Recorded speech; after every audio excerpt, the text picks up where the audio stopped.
Okay ကားတော့ပြင်ပြီးသွားပြီပေါ့နော်ပြင်ပြီးသွားပြီအကုန်လုံးဒီအလုပ်လုပ်ပြီပေါ့နော်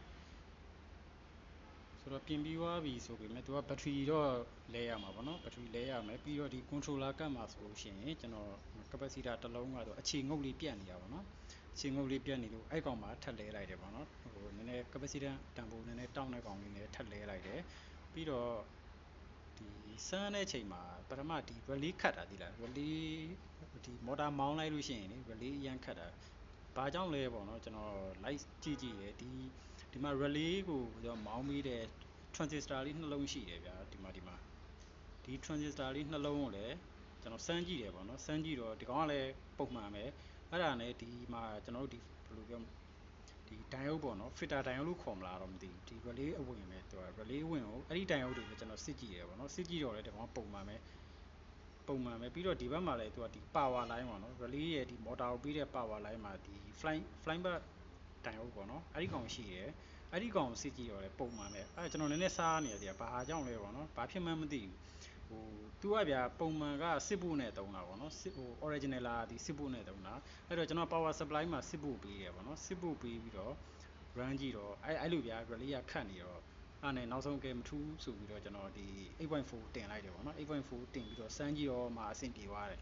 ဆိုတော့ပြဿနာကသူက motor မယုံတာပေါ့နော်ဒီစစ်ဖို့နဲ့ motor ကောင်းကောင်းမယုံဘူးဗျာဒါတော့မှကျွန်တော် motor တစ်လုံးနဲ့ပေါ့နော်တစ်လုံးနဲ့ဒီရှေ့က CRI motor ကတော့ဟိုဒီ remote နဲ့မှသူကတုံးလို့ရတဲ့ကောင်ပေါ့နော်ပုံမှန်ဆိုရင်တော့ဒီခလေးကဒီကနေလှည့်ပါဗျာအဲ့လိုမျိုးသွားတာဆိုတော့အဲ့နဲ့ကျွန်တော်အခု8.4 ပိုးနဲ့မှာဒီကောင် motor ဒီကောင်းကောင်းယုံသွားတယ် relay အဆင်ပြေသွားတယ်ပေါ့နော်ဆိုတော့ဒါလောဆယ်ကျွန်တော် power supply နဲ့8.4 ပိုးပေးထားတယ်ပေါ့နော်ပေးထားပြီးတော့ကျွန်တော်စစမ်းကြည့်လိုက်နော်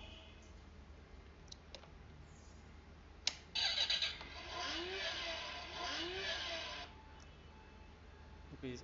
ဒီ power ဖွင့်လိုက်ပြီဆိုရင်ပဲသူကဒီ 8.4 တောင်မှဒီလောက် ampere စားရတယ်ပေါ့နော်အဲ့လောက်စားရတယ်โอเคအဲ့ဒါဆိုရင်ကျွန်တော် motor စမောင်းကြည့်လိုက်မယ်နော် motor စမောင်းလိုက်ပြီဆိုလို့ရှိရင်ဒါဒီ forward နော်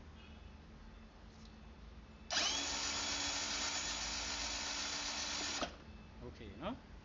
အဲ့ဒါဆိုရင် reverse ပြန်သွားမယ်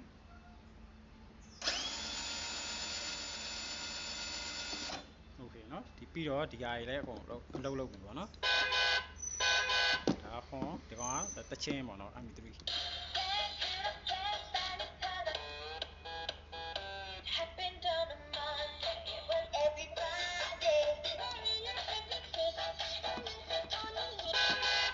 โอเคကျွန်တော်ဗာပြခြင်းလဲဆိုတော့ဒီ motor စပြီးတော့လဲလို့ရှိရင် ampere ဘယ်လောက်ဆွဲလဲဆိုတော့ကျွန်တော်ပြခြင်းလားโอเคကျွန်တော်တစ်ချက်ပြအောင်เนาะ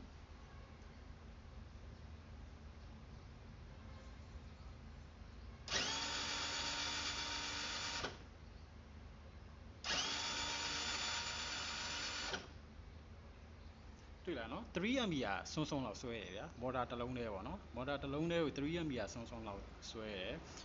ဆိုတော့ तू ကစစ်ဖို့ဒီ battery လေးကကြတော့ SL လေးမို့လို့ဒါနည်း high current ခံနိုင်တာပေါ့နော်ဟိုပုံရေရှည်ကြတော့မရတော့ဘူးအဲ့တော့ကျွန်တော်က lithium နဲ့ချိန်ဖို့တော့ plan လာတာပေါ့ lithium နဲ့ချိန်မယ်ပြီးလို့ရှိရင်သူ့ရဲ့ peak current ကိုဟို stable ဖြစ်တောင်းခံနိုင်တဲ့ package လေးပေါ့နော်အဲ့လိုမျိုးလေးကျွန်တော်ကဆင်ကျင်တာဗျာဟုတ်လားအဲ့လိုဆင်လိုက်ရင်တော့ဆင်ပြီးတော့ပြန်လုံးလိုက်ရင်တော့ရပြီကားတော့အကုန်လောက်သွားပြီနော်ကျေးဇူးပါ